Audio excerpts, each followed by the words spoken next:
रहे हैं, लेकिन यह आजादी हमें उपहार में नहीं मिली है।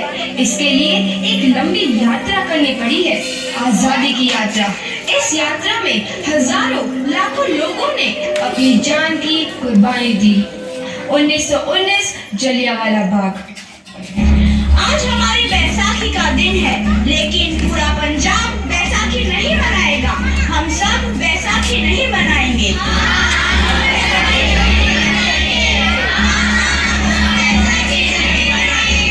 जब तक हम अंग्रेजों को भारत से बाहर नहीं निकाल देते, पूरा पंजाब बैसाखी नहीं मनाएगा। अच्छा, तो तुम सब हमारा विरोध करता है, भाग जाओ यहाँ से। इसका अंजाम बहुत ही बुरा होगा। हम नहीं जाएंगे, तुम लोग जाओगे। हमें नहीं, तुमको भारत से भागना होगा। Soldiers fire!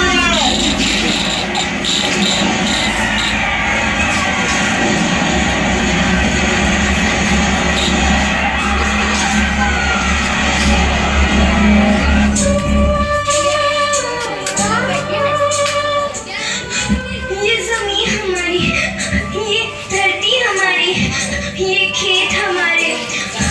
अभी थोड़ी देर पहले हमारी ये फसलें लहरा रही थी, पर इन अंग्रेजों ने हमारी फसलें बर्बाद कर दी। इन अंग्रेजों ने एक ही झटके में इन सब फसलों को काट दिया। अंग्रेजों, तुम्हारे इस अत्याचार से हम डरेंगे नहीं। इस अत्याचार का बदला लेकर रहेंगे। हम आजादी लेकर रहेंगे। जलियांवाला बाग हर हिंदुस्तानी की आंख नम कर गया। इस कांड में कितने मासूमों की आहुति चढ़ गई, इतनी हैवानियत से इंसानियत कत्ल कर दी गई। जलियांवाला बाग के हत्याकांड ने आजादी की आग में घी देने का काम किया। मासूम औरतों, बच्चों की दर्द भरी चीखें और सिसकियां इनकलाब का गूंज बनकर उभरी। लाला लाजपत राय, भगत सिंह, राजगुरु, सुखदेव सरीखे क्रांतिकारियों ने भारत की इस जमीन से विदेशी दरिंदों को निकाल फेंकने के मंसूबे मजबूत कर लिए। 8 अप्रैल 1929 लाला लाजपत राय के नेतृत्व में साइमन कमीशन के खिलाफ एक भारी जुलूस निकाला गया। साइमन कमीशन वापस जाओ! साइमन कमीशन वापस जाओ! साइमन कमीशन वापस जाओ! साइमन कमीशन वापस जाओ! साइमन कमीशन वापस जाओ!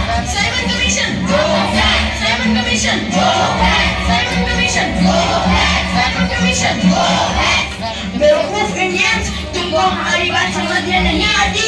Stop this! साइमन कमीशन नहीं मानता। अच्छा, स्टॉप दिस! लाला जी, आप आगे बढ़ो, हम आपके साथ हैं। लाला जी, संघर्ष करो, हम आपके साथ हैं। लाला जी, संघर्ष करो, हम आपके साथ हैं। लाठी चार्ज!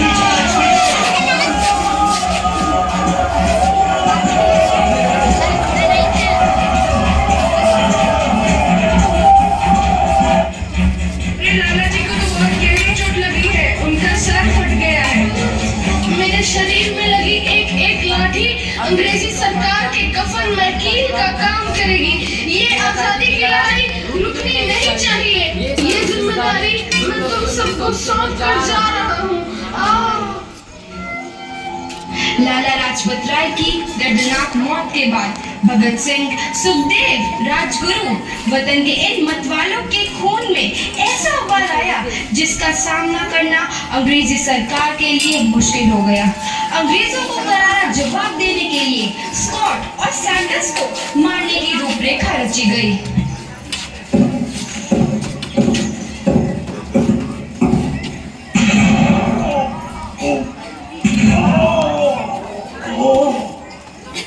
सैंडर्स मारा गया। चारों तरफ तहलका मचा था। दीवारों पर लिखा था, लाला जी की मौत का बदला ले लिया गया है। भगत सिंह समेत सभी वहां से फरार हो गए। 8 अप्रैल 1929 दिल्ली में ब्रिटिश सरकार की सेंट्रल लेजिस्लेटिव असेंबली की बैठक में 2 बम धमाके की आवाज सुनाई दी।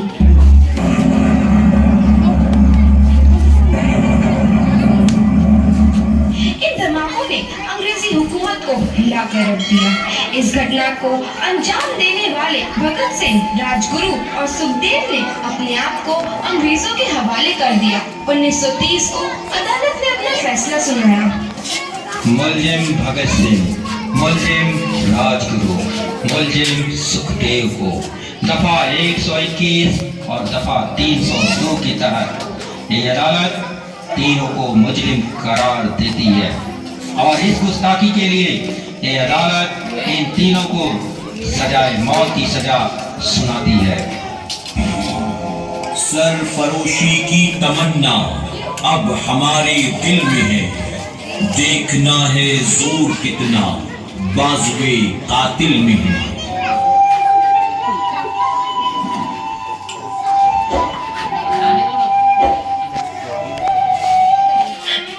पुत्र की हाय है तेरा। मैं चंगा हूँ माँ, फिक्र करने की कोई गल नहीं।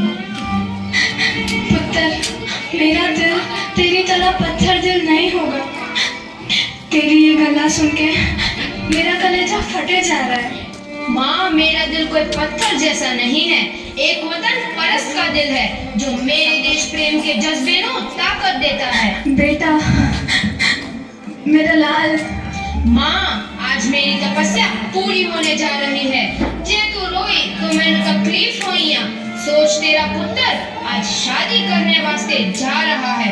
फर्क केवल इतना है, वो घोड़ी पर नहीं फांसी पर चढ़ने वास्ते जा रहा है। आज तू क्रांतिकारी की माँ है, कल तू एक शहीद की माँ होगी। माँ, पुत्र भगत, तू इतनी छोटी उम्र में हम सबको छोड़ के चला जाएगा। तूने जिंदगी में देखा ही क्या है पुत्र? मैंने अपनी माँ देखी है जिसने मुझे एक ही बात बताई है कि बेटे, अपने देश के लिए एक बार मरना 100 बार जन्म लेने के बराबर होता है। अच्छा माँ, अब आशीर्वाद दे, आखिरी बार विदाई लेने का समय आ गया है। भगत, मेरे लाल।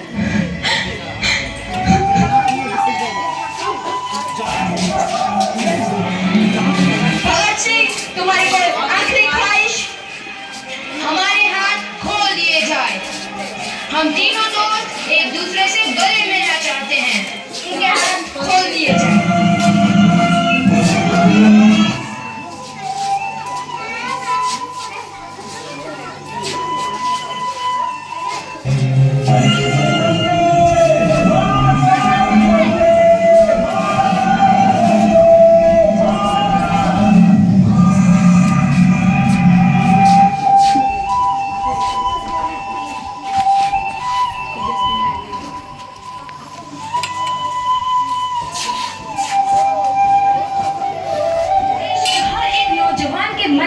आजादी की नई उमंग हिलोरे लेने लगी। अंग्रेजों भारत छोड़ो का नारा जोर पकड़ रहा था। सबने एक आजाद भारत का सपना देखना आरंभ कर दिया था। हर कोई अपने अपने ढंग से इस महायज्ञ में अपनी आहुति दे रहा था। सुभाष चंद्र बोस, रानी लक्ष्मीबाई, तात्या टोपे और मंगल पांडे जैसे शहीदों की कुर्बानी रंग लाई। 15 अगस्त 1947 को भारत आजाद हुआ।